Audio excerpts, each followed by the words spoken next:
Hello, party people. What's up? It's the night before the Game Awards, and I want to talk about a fun little subject because I'm a damn slopaholic. I love bad video games. It seems like every game's striving to be the perfect little thing, and it's playing it safe. All these fucking copycats of these Chinese games, all these games with a similar safe plot, and all this fucking fodder bullshit. I'm tired of it, dude. Take me back to a few generations ago where I could play absolute garbage, but it's kind of cool in its concept. I think I love it because growing up broke as hell. So if you go to that little game bin in GameStop and you're gonna search for the $5, $10 little come ups, you're gonna find some junk in there like Import Tuner Challenge. Yeah, you didn't think I was gonna mention that one. Maybe they're obscure, maybe something that you have forgotten.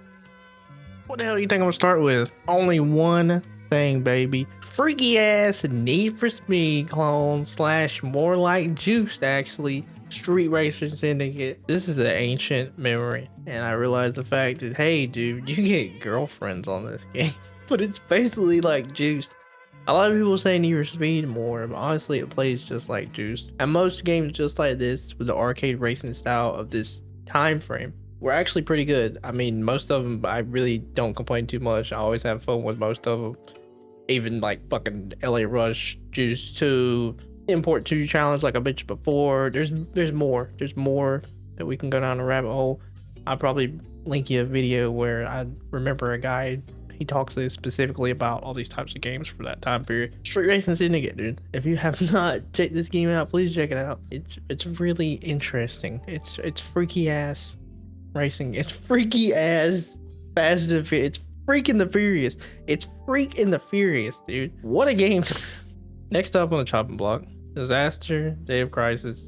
This was a Wii game made by Monolith that never got released in America. The most American game that I've ever seen. Literally bro dude man with a faux hawk and like a chin strap beard fighting natural disasters. They kidnapped her. Fighting terrorists at the same time. Wii exclusive light rail shooter. I always knew this game existed, never watched anyone play it. I think a few years back and realized, holy shit, I gotta play this. Played it for myself and was like, oh my god, I don't have to play this.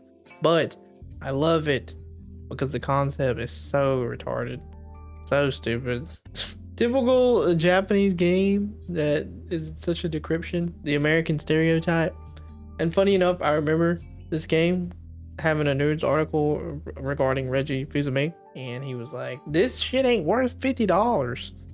He came out and said that shit, dude. He works at Nintendo at the time, I'm pretty sure. So if you haven't seen this game, please check it out. If you daringly want to do it yourself, go play the game and survive tsunamis and earthquakes and fucking monsoons and everything in between. Darkest of Days is actually a really cool concept. You're a part of this time traveling organization and you're going through different time periods of war, like the American Indian War, which is pretty insane to include. War One, War Two, the Civil War, and I think there's another war, but I'm not sure because I didn't end up finishing the game. The perfect example of 2008 slop. The thing handled horribly. Their graphics look of the time. There is somehow multiplayer in this game that I, of course, didn't get to play, which I would have loved to have played. Not the best of games, just based on that concept. I do love this one, and it'll always stick in my head as one of those interesting games. I wish someone would revisit something like this. This is what I talk about with these games nowadays. It's cool that everyone makes all their like polished, refined, all basic, safe story type of games, but this one was very off the rails, and I really thought this was a very cool one to include. Next up, Time Shift. You've seen the cover of this. I promise to God, if you walk into a GameStop and you were looking at the Xbox 360 category in the cheaper section, used section, one of those, you have seen Time Shift. Basically bullet time, 7th generation to late 2007, absolute definition of slop. I think this was pretty much a 6 or a 7 out of 10. I specifically remember playing this one and having so much fun because I could freeze things and just run up behind the guy and boot him in the back of the head with the gun and all that. But this is one that I picked up for very cheap. I don't remember anything about the fucking story. You're John Bo Jojo going to go fight the crazy guys. I think you're in like a World War II, but you're from the future and you're in your special little suit. Basic kind of story, but the bullet time was very interesting. This isn't one that pretty much is like high on my slop list. This is the first game that I think I got with my Wii, because I remember seeing it on the trailers, and I think if you were around that time, you do remember the trailers, and you know which one I'm talking about. That Red Steel trailer for the Wii. Holy shit, Red Steel, looking back, it definitely didn't play that good. It was brand new tech and a very ambitious game for launching, with the environments, the actual atmosphere, and some of the cool ways you were holding your gun, and you felt really cool holding your nunchucks and your Wii remote. Yeah, that's a classic to me. Apparently Red Steel 2 is a lot better, and it totally goes off the rails in terms of its theming and how the game rebrands itself. I think eventually I am going to try and get my hands on Red Steel 2. I'm such a fan of Red Steel 1. Some people really don't like Red Steel, and I remember at the time it did not get good reviews, but I remember absolutely adoring this game. I played the shit out of it. That was one of my most played Wii games. I think behind like Super Mario Galaxy and Umbrella Chronicles. Shout out to Red Steel. Now I've got some games that I can include in pretty much together. Mention them both, kind of talk about them both, because they're a big part of the PS3 multiplayer era. I think some people will remember them, of course. Fans of the now would definitely not know these games. I'm talking about Mag and Warhawk, exclusive PS3 games that had some early multiplayer experience that feels so foreign now. Mag, I mean, good God, dude.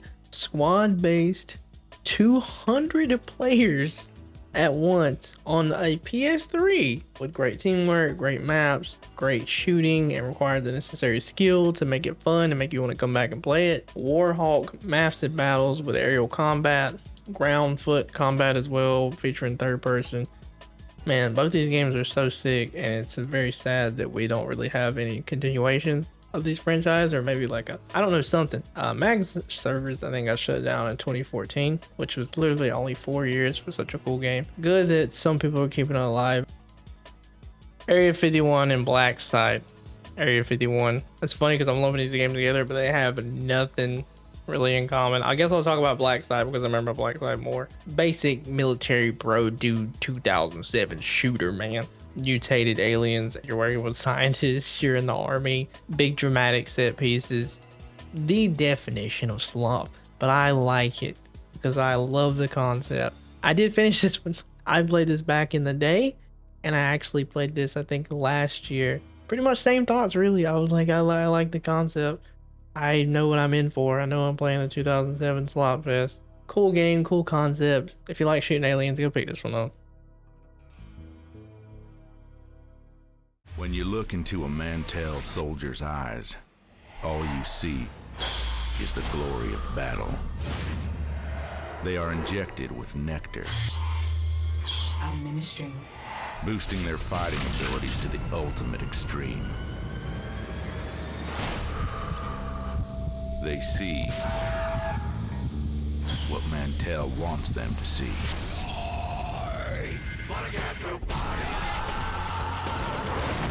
Administering.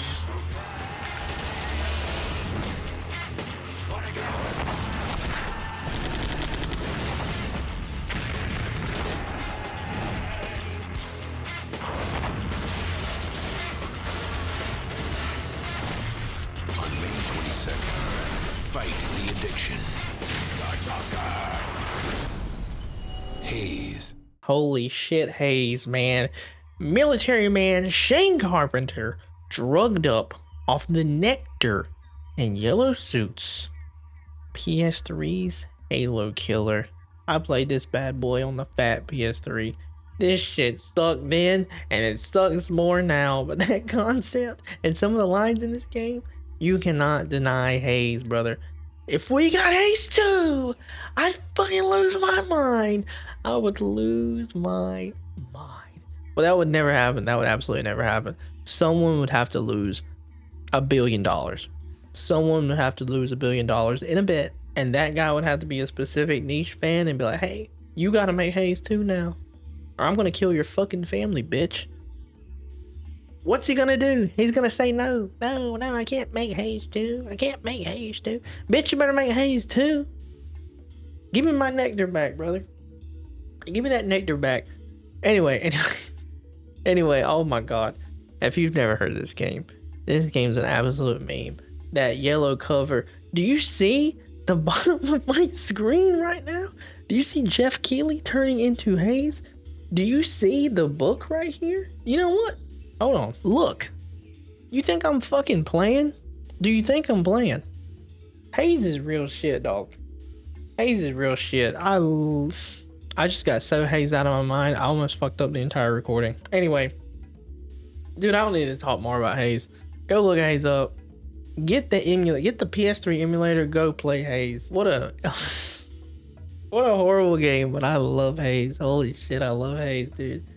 If I have the chance to throw a Haze joke in a regular conversation at church, I'm throwing a Haze cover.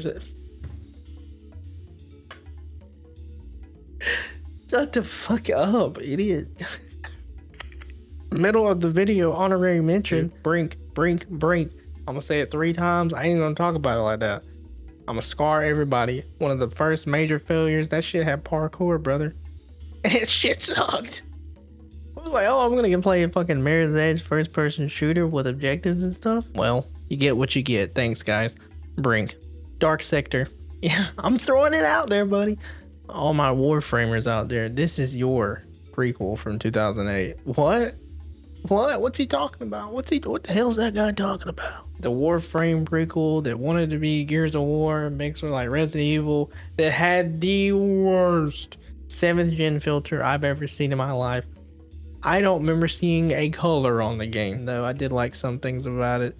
It did what it did to a mediocre point, but it was such a amalgamation of many other games that it really had no identity. And I honestly forgot that this thing was the prequel to Warframe, and the guy was tied to the story somehow.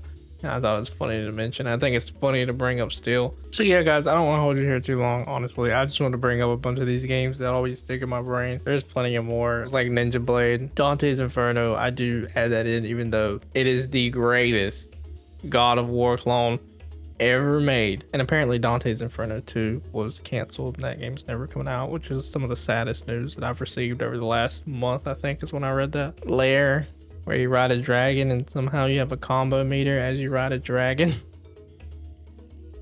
That's so stupid. Turning Point Fall Liberty, which I actually have a video on my channel of me playing it. Probably one of the coolest concepts for a video game ever, in my opinion. It absolutely drew me in from back in the day. I really could go on for a while mentioning some stuff under the radar that I actually do love. We're probably never going to see the light of day. I hope everyone enjoyed this. I had a lot of fun creating this list. So, see you in the next one. Peace out.